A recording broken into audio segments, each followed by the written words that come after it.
Welcome to everybody to our first webinar of the Trust, the Thornton Education Trust.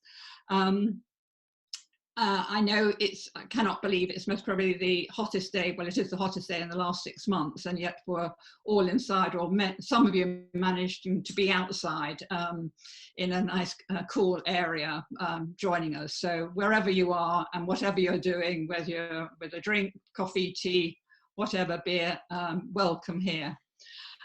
So today is our first webinar of the Thornton Education Trust. And I just wanted to sort of start most probably to say, what is the Thornton Education Trust, or as we call it, TET, T-E-T, its purpose and aim. And that will then be followed by an introduction by Neil Pinder, who's another trustee of Thornton Education Trust, TET. And then we'll move into the big meaty part of the discussion with the panelists about looking about inspiring future generations, and also the challenges and the opportunities within that. And really just, it's a discussion about what we all have been thinking about it, but it's more about how we can do a step change. So that's really what we're trying to get to, rather than just the what. And therefore the discussion isn't about presentations about their work, but I know they will introduce their work as an example when they're maybe answering one of the questions. So it is about a discussion, and please join in through the chat room, and we'll pick those up as we go along, seeing where they're relevant with the conversation, or we'll pick them up at the end. And I say we hope it'll be an hour, that's what we're geared for, but we'll see how we go. But again, it's really trying to keep it discursive, but with impact in what we try and say, and the outcomes of today's webinar. So I suppose we all know those in this room, as it were, how the built environment has a huge impact on not only our health and well-being, but our relationship with place. It comes when we know it's fundamental to our day-to-day cultural experience, shaping our sense of identity, our attitude to the environment and ourselves. And I think most probably we would say even that's become more important through the pandemic. We realised the value of that. And it's also where we live, work and play. So we are part of the environment itself. What is strange is that our education system, however, rarely values, engages with architecture and urban design, whether through formal or informal settings. And Jorge talked about compulsory education and non-compulsory, and I think that's, our formal education is compulsory usually, and I think that's an interesting point in itself. But we also know, well, we do know that architecture and urban design is a subject of intrinsic relevance and value to everybody. So, and there's plenty of evidence to say this, that young children and young people sort of benefits considerably from the creative learning, i.e. that kind of whole place of developing an idea, and that it develops their capacity and skills for team working, motivation, critical thinking and problem solving. So it really has a resonance in those kind of, I would say, those softer skills, which are part of any child's education. Meanwhile, on the other side, that's the formal. Meanwhile, young people's voices, as we know, are often sort of excluded from discussions and about the decision making and placemaking. And there's very few opportunities really to develop their creative skills and knowledge to contribute to that debate. They are actually, at the end of the day, the key stakeholders on future neighbourhoods, or their future neighbourhoods.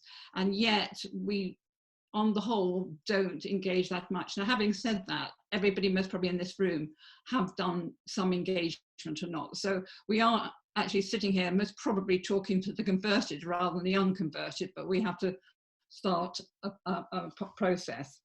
So with that, we believe there's ways to approach how we can try and do some kind of step change, by which we mean actually build much more of awareness of the importance of this area of education, be it formal or informal.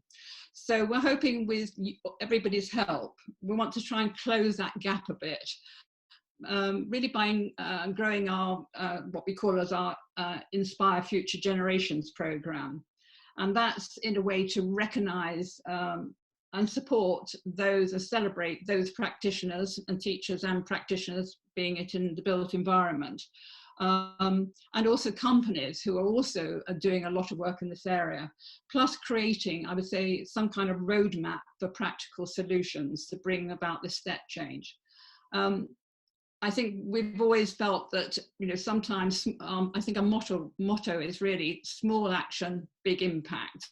So we're not trying to try and change the top all the government policies and everything. We want to feed it in, and with the medium pushing down. So it's sort of a pincher approach. But we realise there's a lot of things going on out there, but we need to really just capacity build and bring them together to show that actually there's a lot of not only a lot of work going on, but actually the real value of it.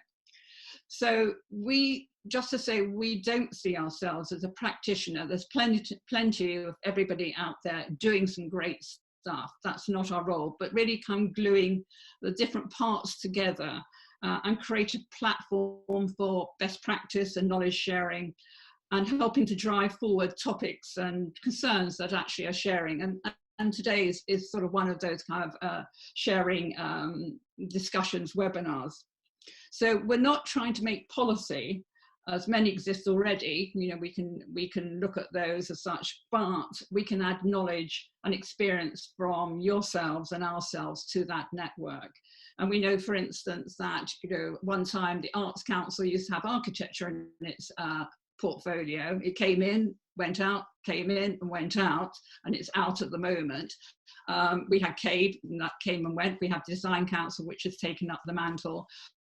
We had in government policy, we've had Every Child Matters. We've had lots of different policies, but they come and go, either with governments or just often funding mechanisms. So we're trying to say, let's leave that alone. There's a lot of others, but engage in at the appropriate time, but let us really try and find some sort of practical ways of doing it. So I think our approach is practical and helpful steps, gluing this together, creating this roadmap. And I suppose what we're trying to say is we want to gather excellent examples of good practice, activities and research, so we can show that. We want to recognise and celebrate the practitioners and the companies who deliver these type of programs and have it in their DNA. And I think that is something hopefully will come out together today. And capacity build, thereby, as I said, increasing that awareness. And then, as I say, lastly, look at ways to embed this in our own built environment practice, our corporate responsibility in different ways we all have. Also maybe in local authority or policy and institutions.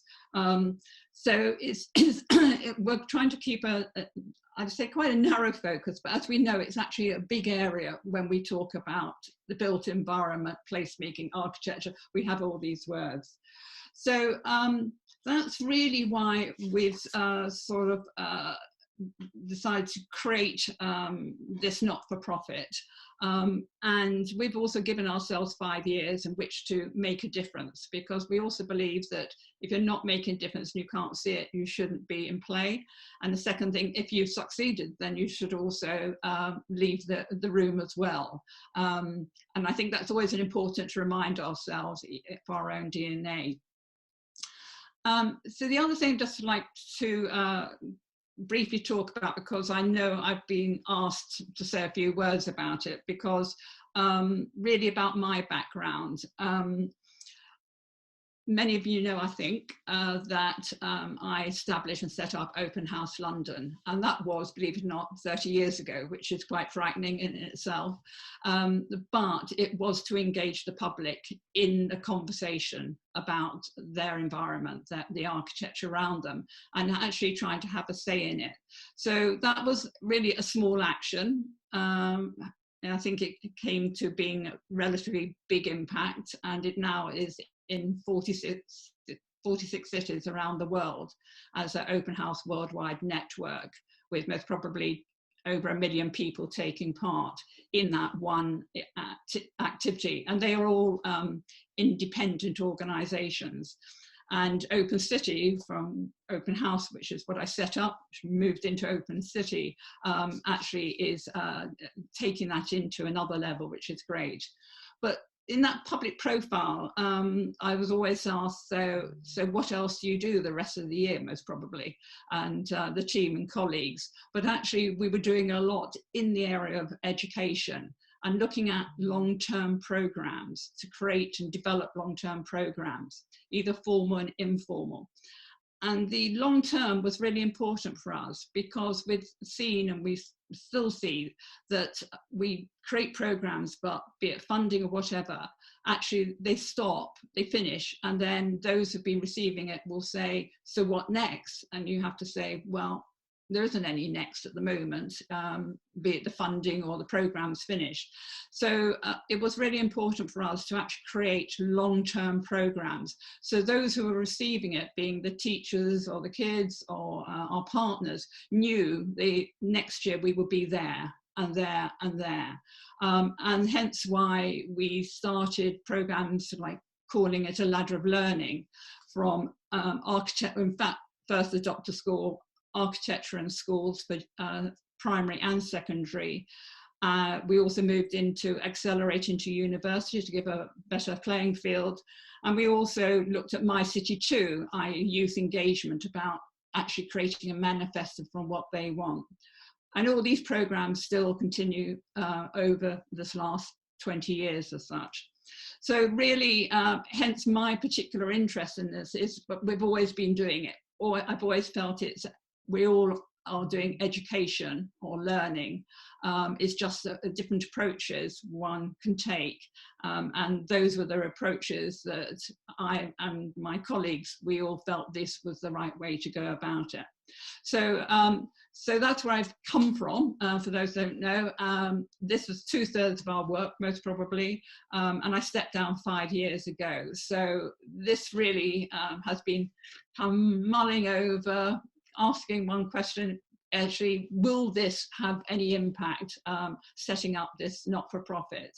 And to come back to it, felt it would, but I always say proof is in the pudding. So we will wait and see whether that is true. But hopefully with all your help, that we will succeed in really, getting a step change in this area that we think is so important. So that's a bit of the background. I hope that helps, and I'll talk a bit about at the end of maybe how you want to be involved, how you can be involved. But coming back to the real question of, we're all doing the what, but how do we create this step change? What needs to be done? Is the how is really always the difficult part, and this is part of the real conversation today. And this is obviously a good point to bring us back to our panelists here, which are chosen from a mixture of different backgrounds and what they're doing. We could have a lot of people in our webinars as speakers and panelists, but it's great today to have actually quite a wide range. So we will be talking about 2 questions, we'll talk about those in a minute. But the panelists, so I can start with Karen Jelenje, I get it right, sorry, Karen, who's founder of social enterprise Activate the City, which is, I think, incredible what you're doing, and you've only set it up recently, but it really is trying to engage in 2 levels, which most probably you'll talk about when we're in the discussions.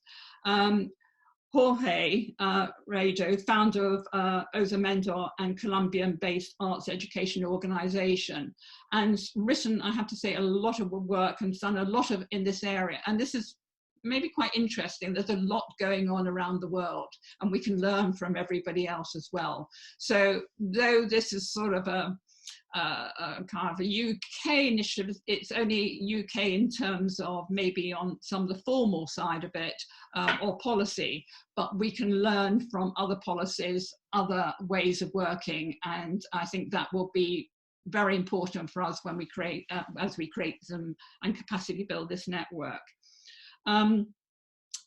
Fiona, so I'm jumping around here, I realise. Fiona, Head of Learning Design Museum, and also has her own organisation, Matt and Fiona. And that is actually moving from a practitioner into an institution. And I think that's quite an interesting thing of how you engage with an institution and around this subject. And Design Museum has a lot of areas of design, and architecture hasn't always been the top of that, but it's interesting that they've taken, particularly Fiona, with that kind of background. Matt Bell, so actually this is another area of corporate affairs, director at Grosvenor. And those who are out of London is a very big, and I'd say excellent landowner within the centre of London, but also was a co-creator of Voice, Opportunity and Power. And you'll must really see why there's this connection as we go through our conversation. And then Simeon, and I'm really having problems with you. So Shtebunaev, would that do okay? Would that get us there? Yeah, it's fine. All right, thank you.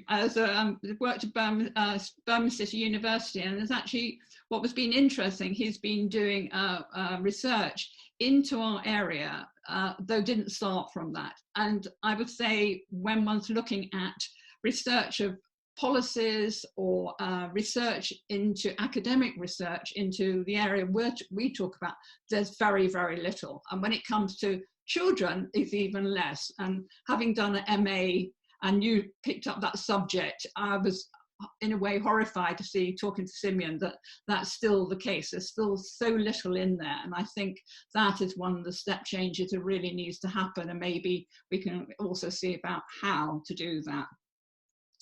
So, and then lastly, which I will come to, is Neil, who is one of the trustees. And Neil, I'd like to just get you to take the floor for a few minutes, and then we'll start the discussion. But just to introduce yourself and why you're part of it all. Thank you. First of all, thank you very much, Victoria, for giving me the opportunity to work beside you and to be the trustee of this absolutely fantastic initiative. Me and Victoria go back about 20 years, I think now. Victoria was the one responsible for opening my eyes into architecture being taught in school with Open City. And I was thrusted a piece of paper and that says, like you usually do, are you interested in getting in something like this, Neil? And I had to read it because nobody was explaining it. And then as I read it, I thought, what a brilliant idea. And I was working at a girls' school in South London. And when I first went there, the grades were 19%, A to C grades. And they brought me in to inspire the young ladies to get into the creative industries. So this was this perfect timing. So I got in, I kept on ringing Victoria. She must have been absolutely sick of me because I was asking her for this architect, that architect's number. Anyway, I stayed there 5 years, and the grades, with the help of the architects, with the help of Open City and all of the programs I tapped into that Victoria was doing at the time, helped me to get the grades up, and the students, most importantly, and even better, get some architects coming out of that school or going into architecture. The grades finished up at 90% plus. The next thing is, oh, Victoria said that she's given us 5 years and she's given me 3 minutes just to explain myself. But I would say to Victoria, the deal is, could we do it until Arsenal wins the league? And that might be a bit longer than 5 years, right? So there we go. First of all, I would say creativity changes lives, and creativity also saves lives.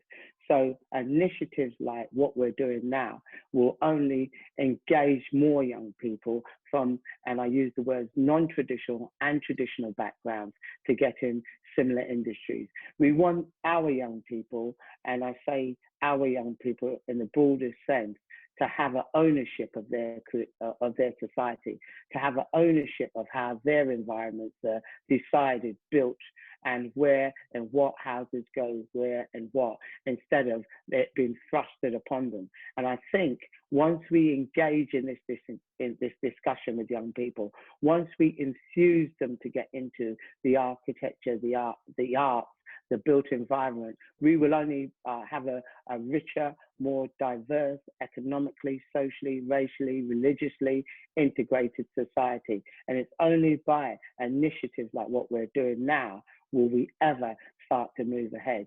And we have to do it with initiatives like this, which create a paradigm shift, a shift that will be irreversible.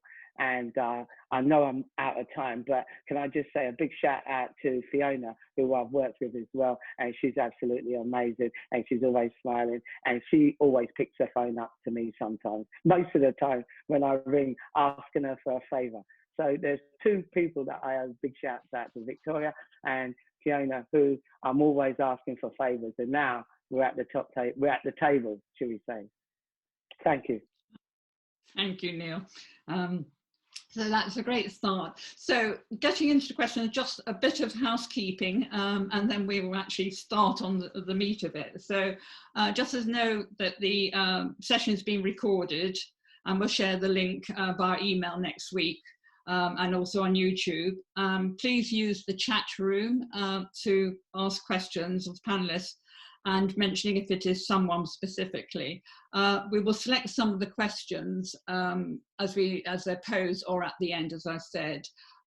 We won't be using the raised hand function, so please don't go that way. And using hashtag InspireFutureGen on your social throughout, that would be great. And the other one is children and architecture. And as I say, we're aiming to 6 o'clock, but I can see already we've got quite a lot to get through. So thank everybody, thanks Neil, and thanks Jenny for organising this. And I'd like to just take the first question, which was a quick question, just to give some amongst all the panellists, is what really ignited your passion to get involved in this area? I think we all come from a different baseline sometimes, and I think we're always surprised it only comes from the architects. So who wants to, if you all unmute yourselves, and then we can, you can, whoever wants to start off first. So who's coming out to the thing first? Okay, go on, Fiona. Because I know you're the newbie one. I'll jump in and build on what Neil just said about creativity saves lives. So I originally trained as an architect, but I was actually very ill during my part 1, and it was when I was getting better, volunteering with children and moving away from my architecture education, which has been very computer-based, very technical, to something that was much more immediate and about people, and a reminder that actually buildings and space are ultimately all about people, that without putting too strong a point on it, probably actually saved my life. And that set into momentum, a continuation of throughout, whether I've been in practice or studying or working in different institutions, actually maybe quite a selfish point, that it's extremely enjoyable working with people, working with young people, their imaginations, their fearlessness, the fact that they will often speak the truth and can get away with speaking the truth maybe in a way that adults can't, that really set me off on this path. Yeah, I don't know if that resonates with everyone else. Who wants to go next? Otherwise I'm going to pick you. I'm going to go. I mean, you know, just because it ties in very nicely with what Fiona was saying. I came involved into this looking from sort of the citizen perspective as well. I was all of my education sort of interests were within involving citizens in urban planning and architecture. But when you actually start unpicking this kind of nebulous concept of, you know, citizens, then you realize there is a big portion of society that are not fully fledged citizens, if that makes sense. They don't have all those rights and freedoms that you tend to kind of get for granted once you turn 18. And I think this is where I started being very interested in exploring this, alongside just obviously teaching and just being involved in sort of teaching teenagers specifically. I'm more interested in teenagers, to be honest, but this is, you know, this is my personal bias. Who wants to go? I can see Matt's unmuted, so I'm just going to point to you. Matt, you're on my line, so you're going next. Well, that's fine. I agree with Simeon's point about the thing I'm most passionate about is working with young adults in that 11 to 18 space. I think a lot of work here is, and a lot of the discussion actually is about kids and toddlers and play space, which is absolutely valid. But I think the interesting gap is around 11 to 18-year-olds. But I got into this, I trained as a youth worker in the NGO sector. And that was my first job. And I think that always sort of shapes you, doesn't it? So we were running social justice campaigns about issues like trade and debt and tourism. So for me, it didn't start with architectural cities. And it still isn't really. So for me, the thing that drives me is empowering young people and helping them understand they've got agency, giving them a sense they can change the world around them. And to be honest, it's just a pleasure, isn't it? A bit like Fiona was saying, and the stimulus of working with young people. I don't think we get better as we get older. Thank you. Jorge, you're next up, I think.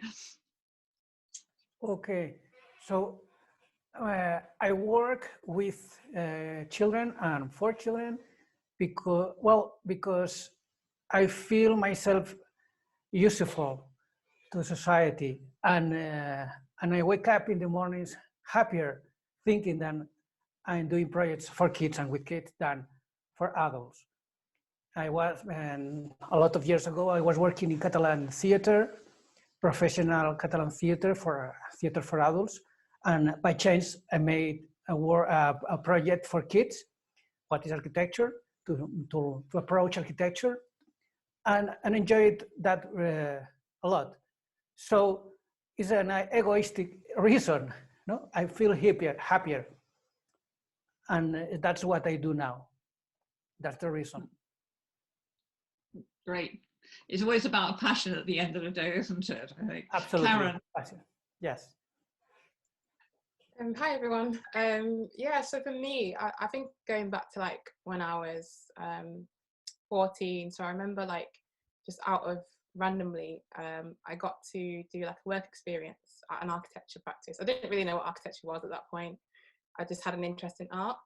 But this practice was basically doing a job where they were like refurbishing Sure Start centres. So those were like during like the Gordon, like Labour government, where they introduced Sure Start centres, and being able to go visit them and see like how these centres were like a lifeline for like working class families and children and young people as well. So really like ignited my passion for like community development, and at the same time, like my mum was doing a lot of work in like our community, working with like working class families, again like trying to bring communities together, but like through culture and food, and trying to involve young people as well. And then I went to uni and did architecture, and I was like lucky enough to be involved like with the Stephen Lawrence Trust and part of their program called Architecture for Everyone. And being able to like go into schools and take part in mentoring, and it really like was quite a profound impact in my life in terms of being able to actually like see young people that look like me first of all, and also engaging young people in design and kind of seeing like their ideas, how easy it was for them to come up with ideas and solutions for like problems, and that having quite a profound impact in the way that I like thought about what I wanted to do and what I was passionate about. So really thinking about the link between not just like the built environment is in terms of community development and how that looks in different ways, and how young people have that understanding of like their local community and solving problems. So yeah, those are kind of those 3 moments really. And that just shows how diverse, and in a way we're a complicated sector, but what's fantastic is we come from different sort of backgrounds, different thinking, and also how we apply. So I suppose the next question is why is this mission to engage young people in built environments so important? And I think when we talked about that, well, emailing with each other, I think it's there have come some different responses on that, but also I think it's how you've decided to engage, because I think there's different ways we've all engaged, and no one's doing it exactly the same way at all, actually. So it shows us a wide variety of ways of when you're saying why this isn't so important, and you're therefore actively engaging in it and creating programs or whatever. So bringing that question in, so why is this mission, and I'll call it mission, to engage young people in the built environment so important? So who would like to kick off on that one? I'm going to pick you otherwise. Okay, Matt, you're going. Neil, go on. No, the last person who spoke should go first now. Come on, because I love what Karen was saying about, and I think it's important, and the operative word is people like me. So we're all different people, we all got different faces. But if you go into schools and you see people like me doing jobs like that, then you are more likely to engage with whoever is representing that particular profession, be it architecture, engineering, creativity. So yeah, I think that's really important, Neil, and thanks for picking on me. But it is really about like role models, first of all. Like I'd say like my mum was like an informal role model for me, because I was seeing like what she was doing in our community with like little or no resources, but really trying to bring people together. But in terms of why it's important, I think it's important to engage everybody, but really looking at people who aren't seen or heard or part of the conversation. So and young people are one of those groups that I don't think are really seen and heard. So it's really just targeting those groups and making sure that they can be part of like the conversation and even like invited to the table. So yeah. And just with that, Karen, just explain, you set up your Activate the City. So just very briefly, what are you trying to achieve with that? What you're doing with that? Yeah, so just a bit of background, I guess, like, I set up Activate the City in 2019 and really focused on like really building young people's creative and design potential and empowering them through like delivering place-based initiatives. We're looking at like underused spaces in communities. So I guess like, for me, the core mission is really about facilitating youth-led community development and changing narratives as well about young people and what they can achieve.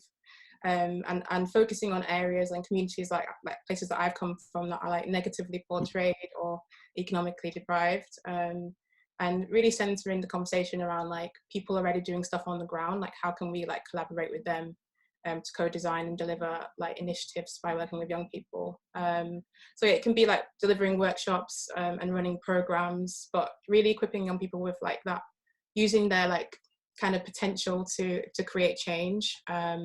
And also thinking about how you can like invest in resources and tools that enable them to actually deliver something that's, people can see. And I guess like the main mission really is to think about how you can create like legacies in these communities where these kind of skills are either kind of shared to other people or you can pass the baton on, and knowing that, young people do eventually grow up, but how can you continue delivering initiatives that, like can last longer and have like a long-term impact in a local community. So yeah, I hope that gives you a bit of background.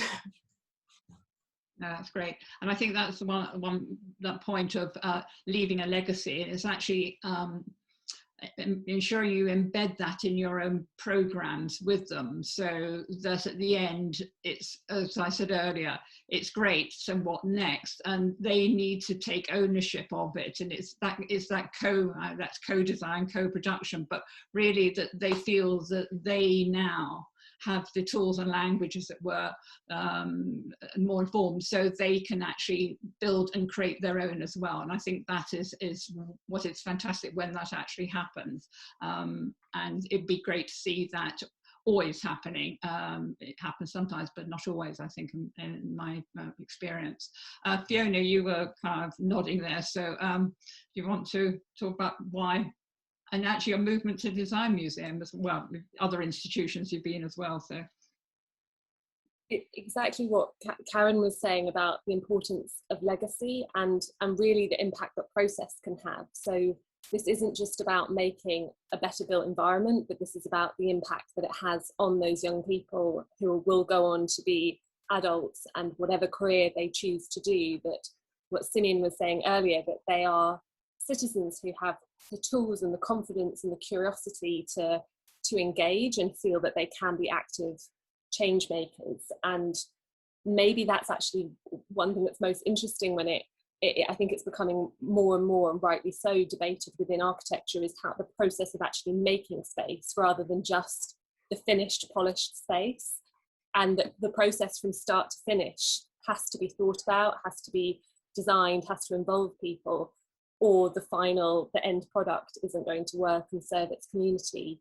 And the brilliant part of that process, if it's done really well, is that it can have a transformative educational impact and effect, as well as hopefully making really beautiful environments and spaces that are uplifting and work for everyone. And I know Open City talks so much about livable cities, which really somehow needs to be written into these sort of to all policies. I suppose with wearing two hats as practitioner and as say moving to design museum, I would say again it's a continual challenge for institutions and museums for how do you show process, how do you share process and share really good process and good practice, because it's easy to see a finished object, a finished building and think, wow, that's beautiful, or it works, or equally, and often starkly, horrifically so, we notice design often most when it goes horribly wrong and it doesn't work, more often than when design works really well and just supports us leading really good lives. And so I think with an institution like Design Museum, we're continually grappling with how do we bring those processes into the public realm, and that's often through doing and active, that every project needs to involve young people being able to do, not just being talked at. And that very much runs through what we do with Matt and Fiona, Design Museum, and I'm sure everybody here and a lot of the attendees. It's lovely to see familiar faces, and a shout out to Jane Duncan, I think, is there as well, who's incredibly supportive in setting up the RIBA Architecture Ambassador Initiative as well. Yeah, thank you.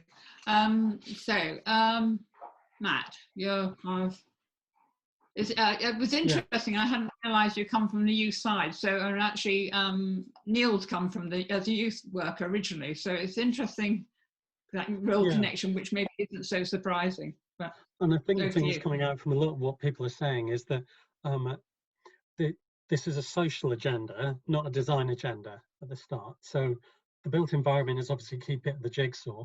I was listening to a guy called Luke last week on a seminar who runs Build Up in Hackney, which, if you haven't come across, is a brilliant little organisation. And he has this expression, he was talking about trying to give young people what he calls world building powers, which is really a nice expression. He's trying to convey the idea that the world is made, that it's not a given, and that you can make it too. So that sense of giving young people a sense of agency, which I think lies at the heart of all of this. So we might focus on architecture and design because that's the bit we maybe have a particular insight or ability to influence.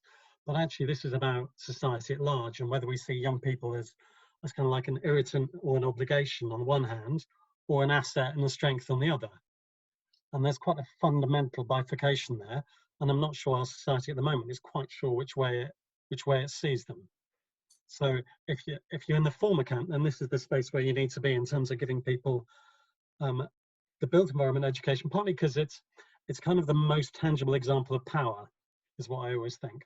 So if you can influence what gets built in your neighborhood, or you could even be the person who builds it, that is real power. You know, it's physical, tangible, something that you can see and lasts. And by the same token, if you're completely shut out of that conversation about what gets built, that tells you everything about where you sit in society. So there's something quite fundamental here about how we view young people, not just in terms of design and architecture, but in society at large. And just talk a bit about the sort of the project you've created, the toolkit and things. Just explain a bit more about that to the audience, because I don't know if everybody knows about that one yet. So I've been, I work with developers and for one, but I'm not one myself, if I can put it like that. So I've spent the last, well, a lot of the last decade really trying to help people within the development industry understand that actually working with young people is just about doing planning properly. You know, it isn't something special and additional and different. It's just a core part of the conversation we ought to be doing. And I think developers tend to get parodied a bit as, in some sense, kind of the bad guys or malign. When it comes to this kind of work, actually, I think there's a huge appetite to do it, but an almost total ignorance of how. And I don't think that's actually just true of the guys in the development team either. So most professionals, they've got no experience of working with young people. They've got no training, and outside of their family, they never even speak to young people. You know, there's this whole alien species out there who they just don't engage with, because you get up, go to work, see your family, that's your life. So partly what we've tried to do is create a toolkit which gives them almost like a teaching guide, you know, something very practical, which is like, here's how you do it, guys. And it's called Voice Opportunity Power, because when we talk to young people, those are the things that they say they want. And they want a voice, and they want the opportunities to influence what gets built, and they want some flipping power in the process. So the toolkit is something we launched last year. It's a free resource. It's now endorsed by nearly 35 different organizations right across different sectors. And we're trying to mainstream that as a way to kind of normalize getting young people involved in planning. So to go back to my first point, it should just be normal. And if you work in a council, you should just expect it, you know, ask it at committee, you know, so what was young people's views on this? What did they say? How did you get them involved? And if anybody bringing forward a major application hasn't got a credible answer, then chuck them out. Yeah, a good point. Excuse me, sorry, I'm getting something. So that's great. Thank you for that. So Jorge and then Simeon. Yeah. Yes, first I would like to explain that our research, I think, at least my research and projects are inside a landscape. I have three questions in my mind. It's what is childhood, what is architecture or art, and what is education. And inside this landscape, there are a lot of kind of projects and professionals. So people teaching architecture to children as a way of expression. Projects to improve the city for the kids. Projects, collaborative processes to design with the kids, or people designing buildings for the kids, educational buildings. So, and a lot of kind of professionals, for teachers, anthropologists, architects, designers. So, and all that is necessary. But the question is why we have to engage childhood or youngsters in that environment. Then in this landscape, that is what one group of projects is how to approach architecture to children. So if kids can learn to write and read words, they can learn other arts, dance, theater, and also architecture. I always say architecture or design, I never use bad environment, because really I don't understand what means exactly, because my world is art. So art is necessary to understand the world for everybody. If I cannot read, if I cannot write, if I cannot draw, if I cannot dance, I cannot understand the world. And I cannot express my feelings in that world. And that means if I cannot express what I feel, I cannot build the world. And that's why it's important to learn also architecture when you are a child. Where can we teach architecture or arts? Mainly in schools or kindergarten, in compulsory education. Because, of course, I'm from Spain. I worked a lot of all my life in Europe, but now I live in Colombia since 2015. And all our thoughts and projects in Europe are not so useful here, because here there are other needs, other contexts. So, first problem, if we have not compulsory education, schools and kindergartens, what can we do? So first, we need schools and kindergartens. We need compulsory education. And inside this compulsory education, we need good art education. Of course, art education, architectural education can happen in non-compulsory or non-formal education with museums and altogether, we will get to approach these arts to the children. So the answer is, if we don't mind arts, we cannot be persons, because we cannot express, we cannot build community. That's all. Thank you. Neil's clapping over in the corner there. No, that was really interesting. And again, it's taking knowledge or taking it back from what you've actually learned in another continent back into another one, which is, one can do. And especially now we're in Zoom land, there is this potential a bit more to actually spread that word, but also take best practice from everywhere as well. Neil, did you want to come back on that?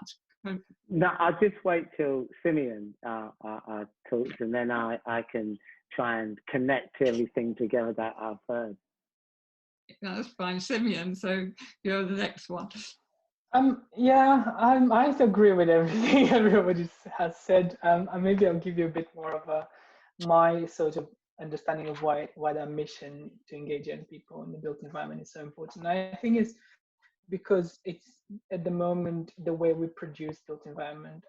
I don't think it's serving young people.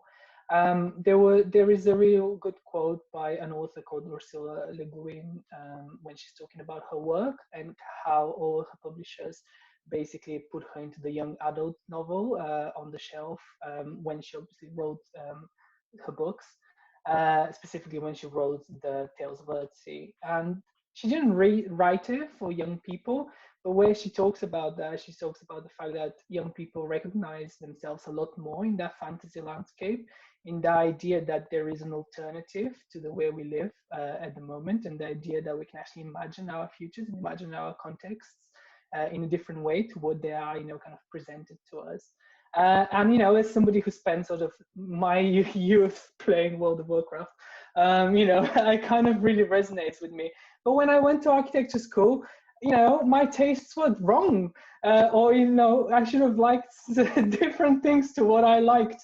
And I think introducing young people in design can reclaim a lot of that I think a lot of us as professionals have to sort of lost on purpose, because you have been beaten into liking very specific industrial kind of things that have come out of our industrial civilization. But there's alternative civilizations that we can create. It doesn't have to be this one. And I think when I interview young people, and I specifically am looking at sort of how young people envision their future cities, everything that they talk about, or everything that people in that age range talk about, is a very human things. They're talking about the community, the security, the safety, happiness, well-being, things that we all want.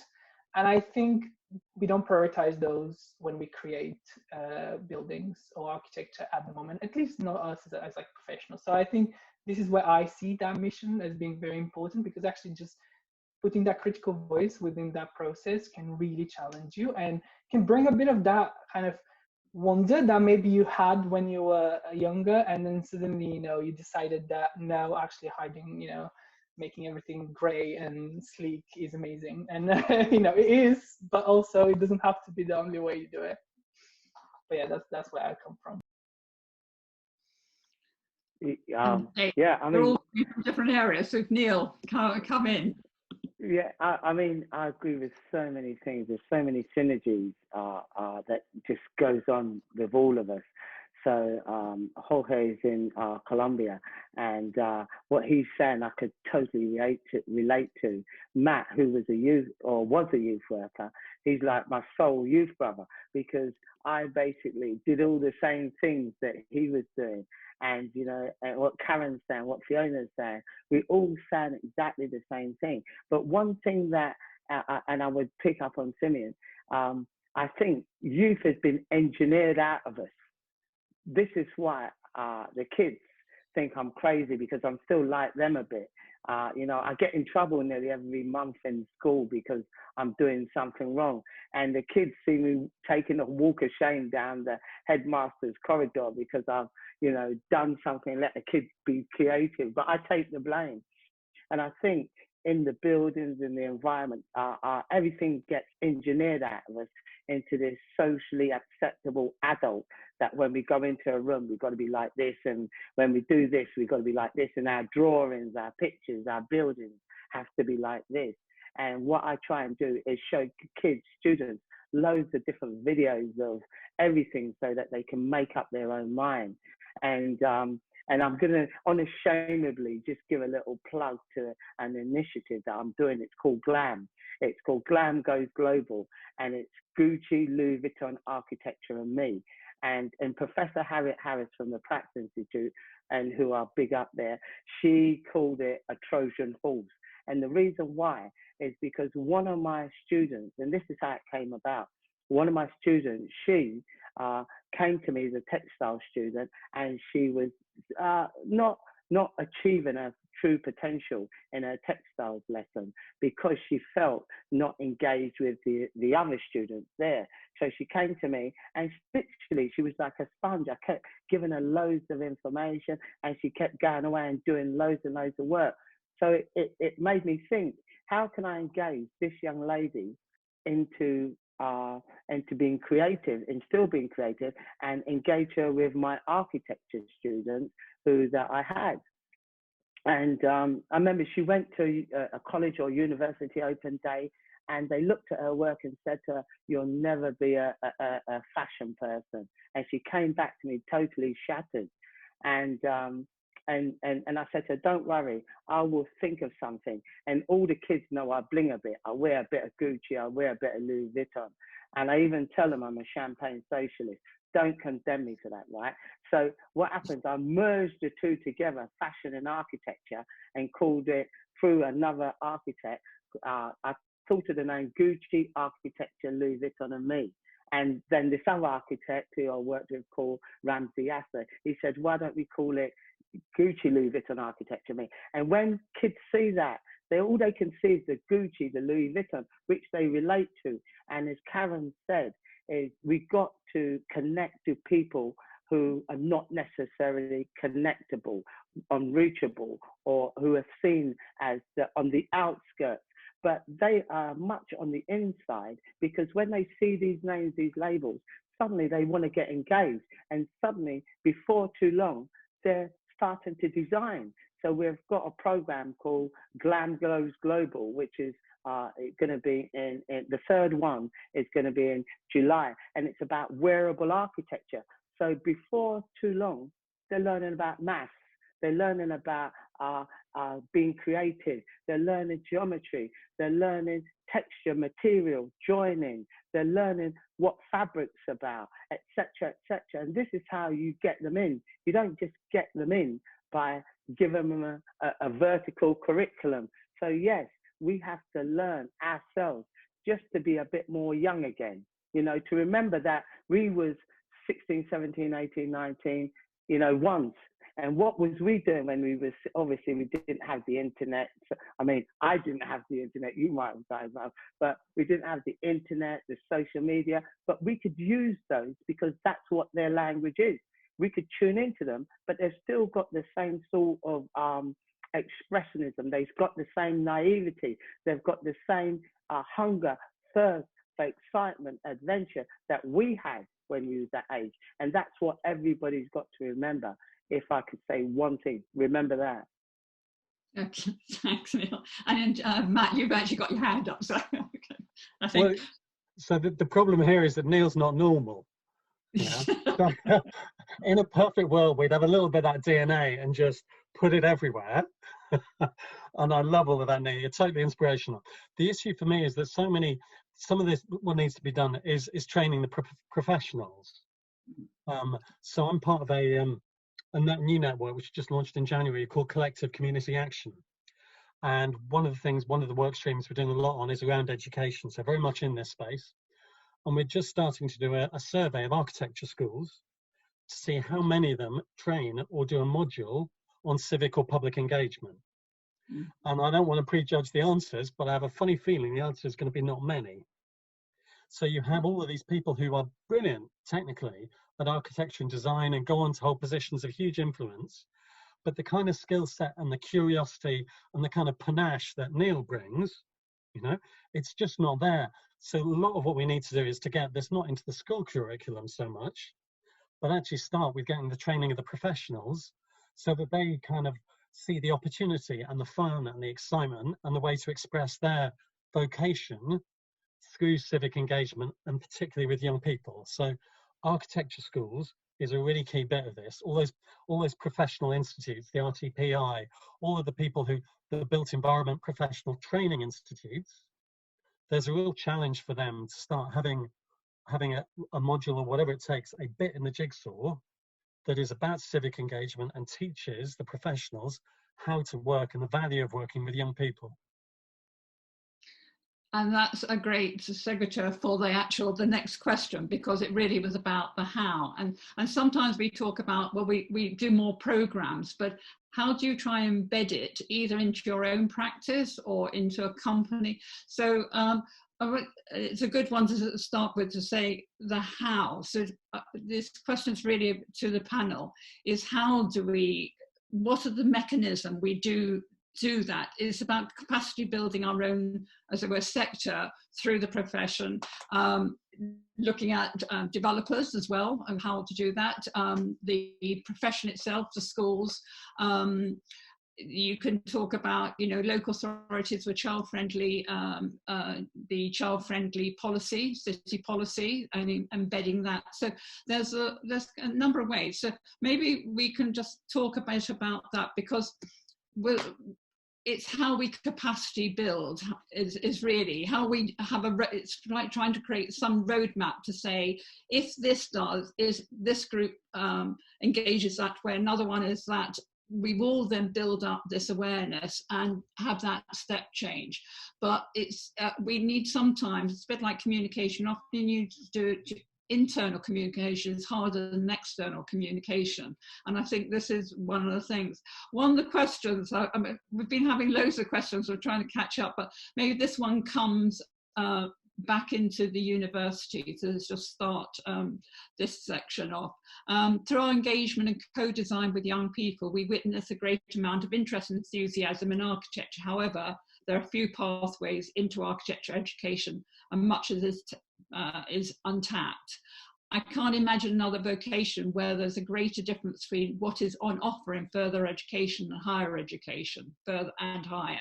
What can we do to bridge this gap? So really saying, you know, there's the further education, not just also the highest education. So so maybe we can look at a bit more the how, kind of ideas of how we can do this step change in the different ways, because I think we're all agree this, it's quite complex, and we're talking from, you know, schools, universities, through to social as well. So it is quite a range, but we know there's the connector here with all this.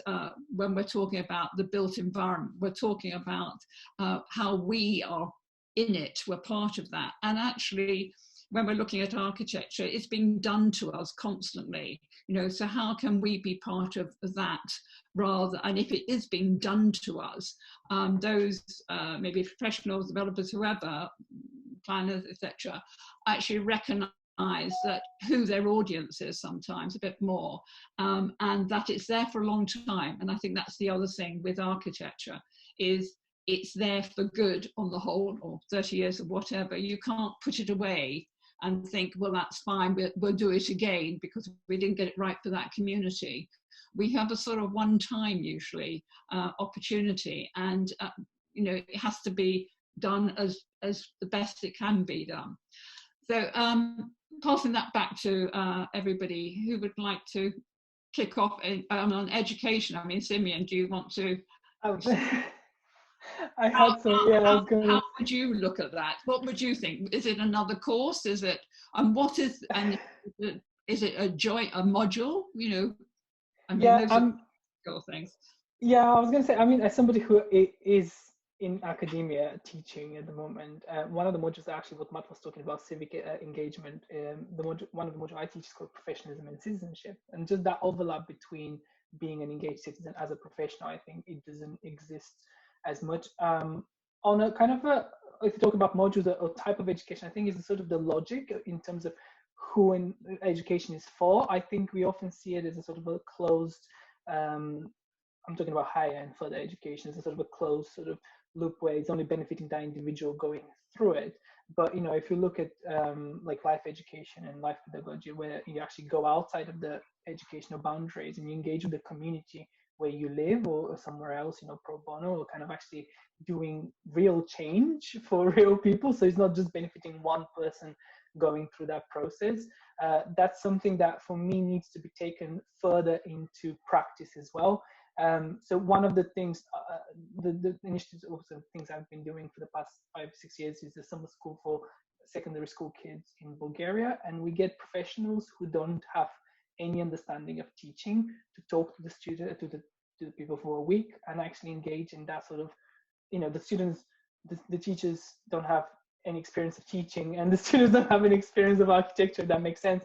But when you clash them together, they really sort of understand each other's perspective, and then the professionals then say that's actually really useful for us when we go back into practice to take that lesson further. And I mean, I know Fiona's going to talk about like the RIBA National Schools Program and things like that, but actually putting professionals in that circumstance really changes their perception of what can be done.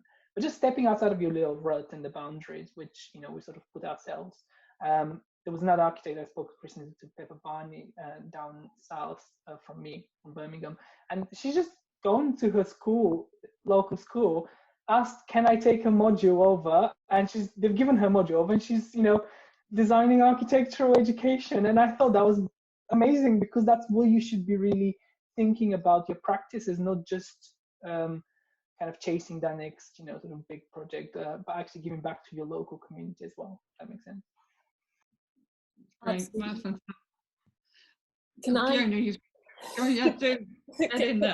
Can I bring in a word of long-termism, which I'm sure, Victoria, you feel very strongly about, and the longer I work in this field and not-for-profit, and get more and more political, the more Matt and I, and when I look at Design Museum, is how do you get over long-term issues? So we see through projects we do that we can do an amazing build whereby a group of young people who've been excluded from mainstream school go on and win the People's Choice Award at AJ Small Projects, and they're 15 years old, they've been excluded from school, and yet they've won an award that a lot of architects would give their hind teeth for. Then they are excluded from getting into architecture in the built environment because they have not got their 5 A-star to C grade GCSEs. So where do they go? And it's a really good point that's been brought up, and it's something that I get so angry about, and I need to channel that anger in a positive way. But we have such a narrow mould for success in terms of our formal education system. And every year we lose talent, we lose incredible young people who have so much to offer the world, and we all sit by and allow our system to say, sorry, you're not valuable to us. And it's a lie. We're upset, we're hurting ourselves because we're losing that talent and that amazing skill set, those ideas, that lived experience. I remember when I was working with you, Victoria, and we were setting up Accelerate, and one of the architects was talking about a social housing estate they did, and one of the young people put their hand up and actually said, you know what, you're wrong about that, because my aunt lives there and that's not how that works. The way you design that staircase doesn't get used like that. This is what happens. We lose that lived experience because our structure for accessing how we make space, which is fundamental and intrinsic to us as human beings, we exclude. And I have worked for the RIBA, and I can see the complexities with how we make the industry more accessible, but we have to do more. And there's an urgency there because every year we are letting down not just that next generation, but we're letting down ourselves because we're not allowing those designers with that broad range of lived experience into the profession. And I'm angry about it, and it's not good enough. And I think that's probably what drives all of us deep down, and keeps that momentum. But we have to find long-termism. We have to find connected methods whereby if a young person takes part in one program, what is the next step for them? We can't just drop them. We've got a responsibility to them. And how do we have that funding? Most people I meet with in the architecture profession are one of the most caring professions, I would say, in terms of having a duty of care. But how do we ensure that it's not falling on the shoulders of architectural assistants who are already working extraordinary hours for very little pay to do this because they're passionate? How do we build in the mechanisms where it's a properly looked after system that's really valued? And I think we do need to look internationally. I think it has to be an international movement. In Finland, architecture has been on the curriculum since the 80s. You could argue you see that following through into a high quality built environment. Craft is respected. A lot of what is going on in South America at the moment is incredibly exciting in terms of architecture education for young people. So sorry to get quite passionate there, but I really feel very strongly about long-termism, and a lot of what's happening at the moment is down to a few incredible individuals, but it's a kind of a drop in the ocean, and we've got to do more. Yeah.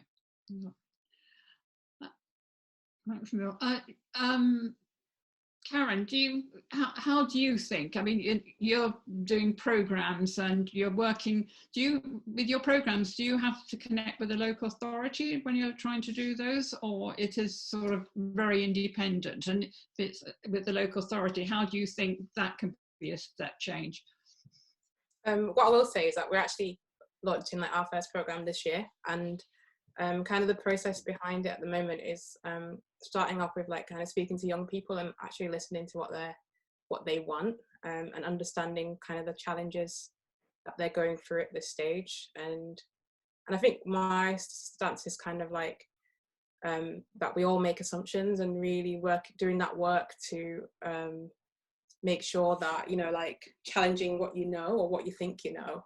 And I think it starts by actually speaking to these young people, but also the people who are part of that community. So really seeking out like the gatekeepers or community champions that are already linked to these communities, who have like, you know, lifetime knowledge of, you know, what happens in their communities, and they're the ones who can really kind of like lead the sort of you know, like the response in terms of what you can deliver in terms of if you do want to make change. So I think focusing on like finding gatekeepers or like community champions and providing platforms for them to be visible, and really just doing that work. And I think it's difficult work and also quite scary and challenging. So it's not being afraid, as I said, to look at your assumptions and challenging what you know.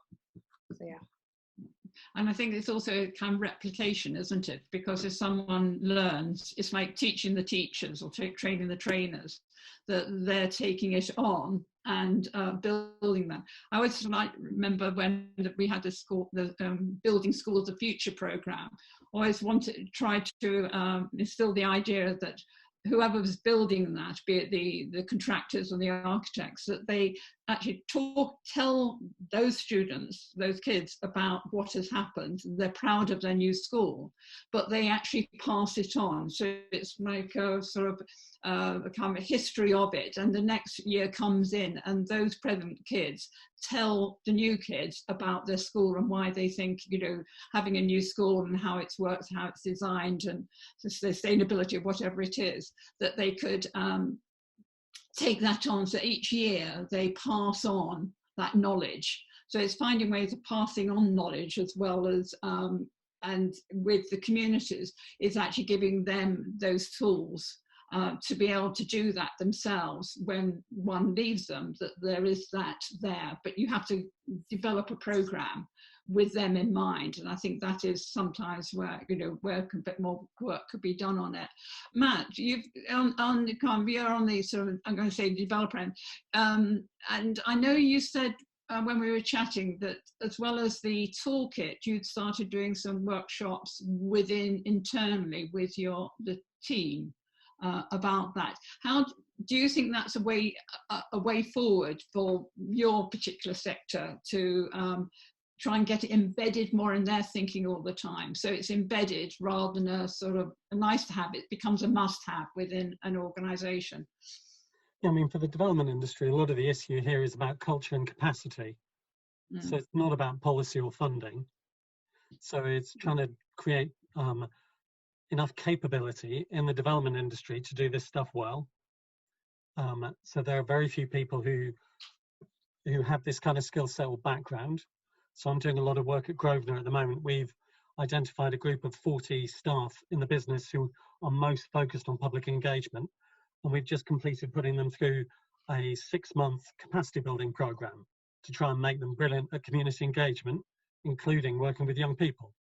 So that's only a small example, but that is partly about the business embracing the culture of engagement and all that goes with it, and not just seeing it as a risk, you know, seeing the risk of not doing it as greater than the risk of doing it.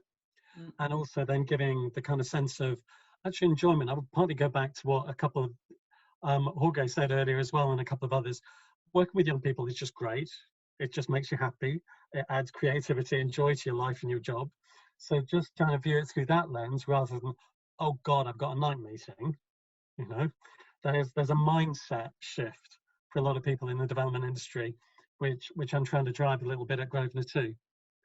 There was 2 other points I wanted to make about how you do a kind of systemic change for something like built environment education. I think you've got to think about what geographic scale you can really do this at. And I think national's too big and a council is too small. So I think city scale is probably where you can affect real systemic long-term change. And if you look at, say, I don't know, an example like Liverpool, where you've got an organisation like Placed, who are doing some brilliant work at a kind of city regional level, because everybody buys into it because it's Liverpool and it's your council and your programme. And a bit like with the architecture centres back in the noughties, you get a kind of geographic loyalty. So I think point 1 is think about what geographic scale that we want to drive system change at. And then the other point is the one at the beginning of the discussion around not just seeing this as about architecture and design, because if you see it as about how do we give young people a stake in society, you then naturally begin to build alliances with other people who think the same, but from a totally different discipline like sport or art or justice, you know. And so you begin to create much more surprising alliances, which obviously help you leave money, but you get a much more broad-based systemic approach than just seeing it through the lens of our particular bit, which is design because we're passionate about it. And do you think, just taking that on, do you think how could you replicate, or do you see this just within your organisation, or do you think you can promote what you're doing into the development sector? Do you think there's I'm going to say, a desire for it, or do you think Yes, it's still? I mean, the kind of optimistic thing, if you'd been talking about kind of youth engagement in the development industry 3 years ago, total deaf ears. So, and I can never quite work out why, but it's in a much more positive space now. So you've got everything ranging from voice opportunity power, which so many people have signed up to. You've got the GLA guidance on child-friendly cities. You've got case studies like in Ilford, for instance. They're doing an amazing job of getting young people involved in the town centre in, with all the respect, slightly unlikely setting. You've got Tim Gill's new book on child-friendly cities. You know, there's a real groundswell now. So I'm quite excited at the moment. I think there's a kind of momentum building. Mm. So we're hoping the zeitgeist is there for one reason or another. Yeah. They also, you brought up the Ilford one, and London Borough Redbridge, and they brought up the child-friendly cities policies, which obviously is UN. And this has been going on this has been going on for years and years, and Australia did a lot of it. But it's interesting how they started to approach it, and I think we're widening out to those who can make change, there's some systematic change, was that they align or put that child-friendly policy against all their other policies. It has to be looked at in terms of from a child-friendly policy. And I think that's a really good way to kind of push it into all the different policies of placemaking, etc., which actually talk about it, but they don't really, it's usually a one-liner. And I think this often happens with education. It's a one-liner at the back end rather than the top end. Really, one's trying to make it central as well. I mean, I did, when I was asked by Terry Farrell when DCMS asked them to do a commission about built environment. They want to do education. I said, well, the only reason I'm going to be on that panel and waste my time, and I don't want to waste my time, quite frankly, is that education is at the front of the report, not at the back of a report. And it's sometimes as simple as those things, you know, it always goes behind. Simeon, you've got your hand raised, so. Yeah, it was just literally a quick point to build on what Matt was saying. I mean, I'm currently working on a project with a youth agency called Beatrix in Birmingham, which is looking at how young people engage in science. So it's not just within, you know, the built environment. And this project is funded by Wellcome Trust. So it is other disciplines that are also really being interested at the moment, that grounds of how do we engage young people. And I think this is on the back of just the fact that young people have kind of gone out and asked to be involved in climate change decisions, in sort of social justice issues. And I think it's something that it kind of is happening, and it's good to take note, but also kind of really get involved in a cross-disciplinary manner. So yeah, just saying that it's not a fluke, I think. Yeah. And I think the other thing is, in terms of widening it, going back to the profession, is that they see that as part of their own corporate responsibility in long term in their practice. When they set it up, if they believe in this, and I've seen so many, it actually becomes the DNA of that practice, that everybody in that practice will go through some engagement. It is not necessarily to do with if there's a funding stream. It can be just pro bono volunteering, and lots of people do volunteering. And you know, even with the programs Fiona knows, there were a lot of volunteer architects. It was out of their time they were doing it, but maybe it should be in their time as well. And this, I'm talking about going through the planners, through a whole sector as well. We can do more ourselves to just embed it, going back to long term, embedding it in our own culture sometimes, rather than responding occasionally to it. So that was one of the things. There's been lots of kind of comments going on, which has been great on the side. Just looking at the time of things, we've started to unpack, and the how. We've got parts. I'm not sure we've got a roadmap, but we've got elements which we can, in terms of the education, it's more like a spidergram at the moment, I think. But I think there's a lot. But Jorge, do you want to come in? Because before we finish this bit. Well, yes, I think if to think the steps to improve the architecture education for children or all these things, first we have to understand the needs of local areas. It's not the same to work in a neighborhood of Birmingham than in a neighborhood of Bulgaria or in Colombia. So the needs are different. And also in a big city like London, it's very different. The needs of the kids in very different it depends on the neighborhood. So we have to analyze these needs as a doctor, analyze the patient. And then to choose to think the projects that maybe provokes us, I don't know if a solution, but to improve. And so, and I would like to,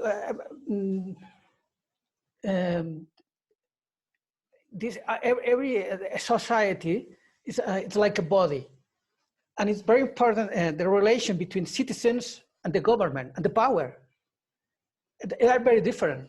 Also in Europe, in Spain, it works in some way, in Bulgaria another way, in United Kingdom another way, and of course in America Latina another way. The relation between citizens and government are very different, and so the solutions cannot be the same.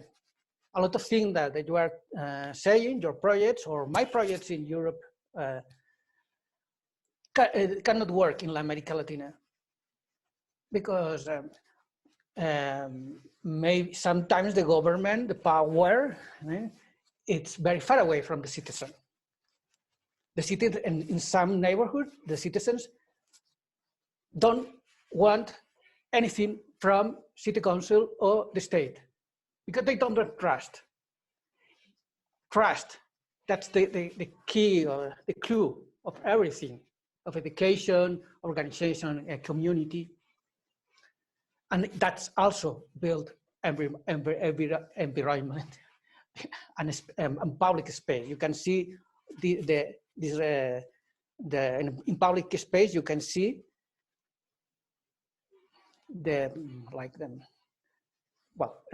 how the relation between citizens and government is. So nothing more. I'm a big error. Thank you.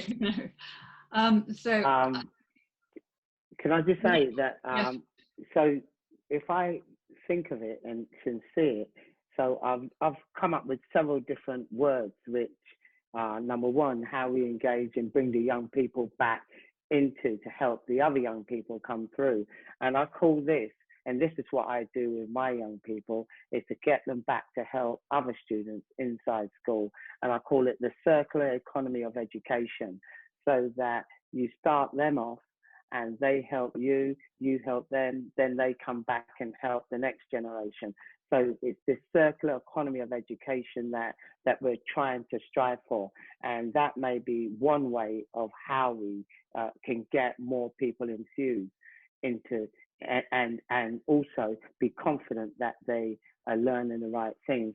And the other two is parallel working collaborations. That's what everybody's talking about. We find people who we can work with parallel in different ways. So it'd be music. So I get musicians to play tracks on the architecture stuff or the design stuff that I'm doing. So you get these parallel working collaborations going all the time. And Colombia is fantastic for music. So you could get the music, the arts, the creativity, and have these parallel working collaborations. But what we have to do is we have to work out parallel working systems which enable the parallel working collaborations to move ahead.